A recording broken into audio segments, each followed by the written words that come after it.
अब आपको एक काम करना है। देशवासियों से हमारी प्रार्थना है, जो इस भारत देश में रहने वाले अपने आप को भारतवासी कहने के अधिकारी हैं, कह तो नहीं रहे लेकिन अधिकारी हैं। ये अधिकार आपको मिला इस भूमि पर, तो हमारी एक बात मान लो।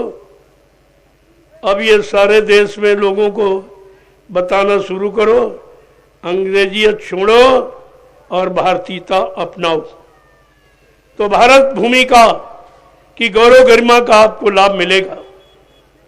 जो भारत भूमि पर आपका जन्म हुआ, खासकर उत्तर प्रदेश जहां पर भगवान ने जन्म लिया है, इस भूमि का लाभ आपको जब मिलेगा जब आप भारतीयता अपनाएंगे।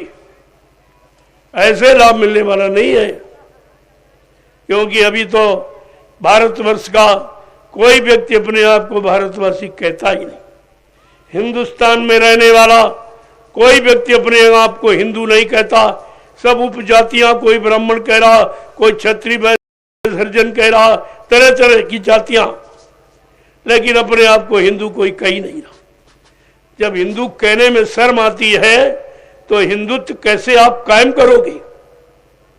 इसलिए मैंने प्रार्थना की है भारतवासियों से कि आप अगर सच्चे भारतवासी हो, अगर भारतीयता की गौरव गरिमा आप में कुछ है, तो आप भारतीय वेशभूषा में आ जाइए।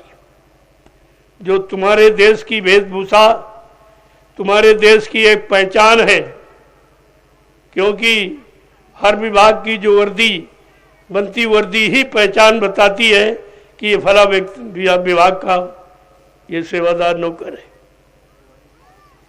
तो आपको तो तुम्हारे पास अपनी कोई पहचान है ही नहीं। अंग्रेज तो चले गए, अंग्रेजियत छोड़ गए, आज उन्हीं के गुलाम आज भी हो। ये उन्हीं का खान पान है, जो अंडा शराब, ये मांस मदिरा, ये जितना भी गलीज गंदगी भोजन, ये उन्हीं का है, क्योंकि वो भोग भूमि है। आप योग भूमि में जन्म लिया, ये तुम्हारा खान पान नहीं है, इसीलिए रिएक्शन हो रहा है, यानी ये कुप्रभाव पड़ रहा है।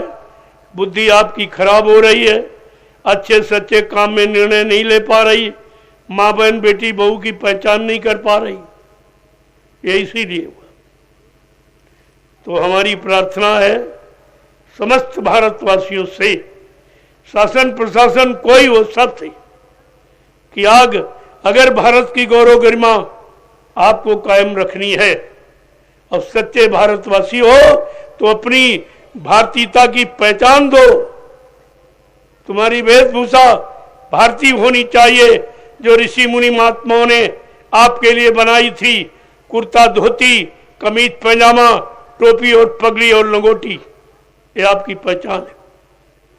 जब तक आप इस वेशभूषा में नहीं आओगे, आपको इस भारत भूमि का सच्चा लाभ और सुख शांति कभी नहीं मिलेगी। ये लिख लीजिए आप, मैं सबके लिए कह रहा हूं। और अपना भारतीय खान पान, तुम्हारे यहां प्रकृति, ये भारत प्रकृति की गोद में है, और प्रकृति यहाँ नियम संयम में है, और प्रकृति में पलने वाले हम सब लोग अगर संयम में नहीं रहेंगे तो हम सुचारू रूप से नहीं रह पाएंगे, निरोग नहीं रह पाएंगे। हमारे अंदर मानवता, इंसानियत, दया, रहम, प्रेम, सेवा और परख पहचान नहीं रह पाएगी। इसलिए हमारा भोजन जो हमारे भारत देश का है, जो ऋषि मुनि महात्माओं ने बनाया, सीजनल अनाज, सीजनल दालें, सीजनल सब्जियां, फल फूल मेवे, दूध मक्खन मलाई घी, इसको कहते शुद्ध आहार, सात्विक आहार, शाकाहार, इसी को कहते।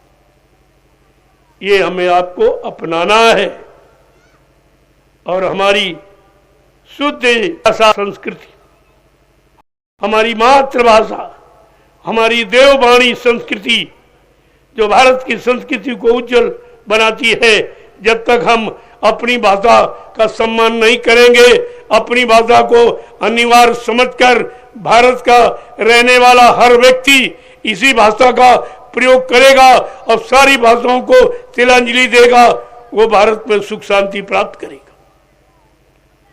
तो इन बातों को आज किसी ने आज तक नहीं कहा। मैं बहुत दिनों से सोच रहा था, इंतजार कर रहा था शायद कोई नेता आ जाए, प्रधानमंत्री, राष्ट्रपति, मुख्यमंत्री कोई आ जाए ऐसा धार्मिक जो सच्ची भारतीयता को लागू करे, भारतवर्ष की गौरव गरिमा को बताए, भारतीय खान पान को बताए, भारतीय वेशभूषा को बताए, लागू करे। ऐसा तो कोई नहीं निकला।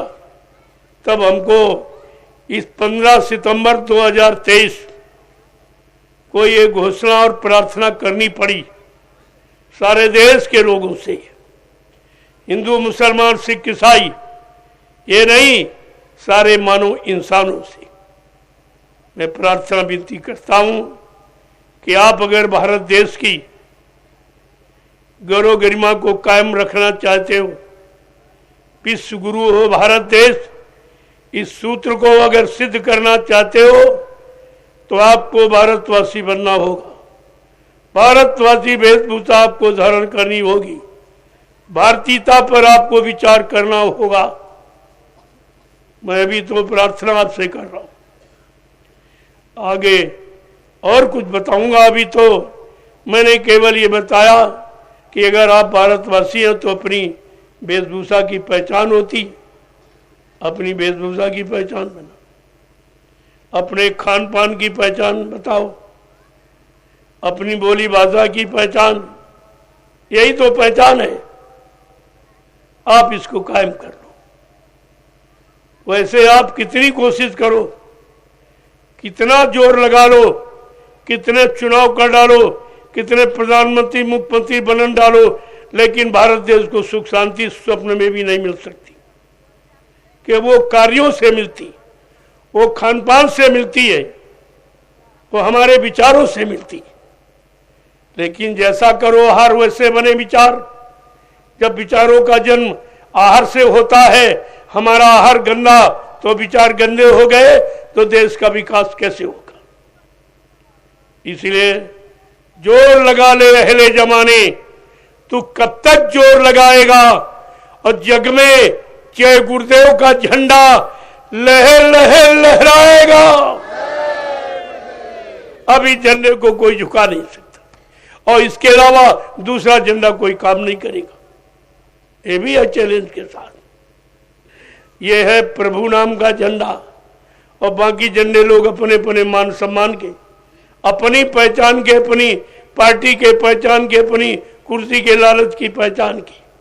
लेकिन ये झंडा जो संत सदगुरु ने यानी जीवों के हित के लिए जो बनाया है, ये प्रभु नाम का झंडा। प्रभु सबका मालिक है, प्रभु सबका रक्षक है, सबको देने वाला, सबकी मदद करने वाला, ये ऐसा झंडा। तो एक दिन आपको इस झंडे के नीचे आना ही पड़ेगा, क्योंकि दूसरा कोई झंडा ऐसा नहीं है जो देश समाज की उन्नति, उत्थान, प्रगति कर दी। जय गुरुदेव।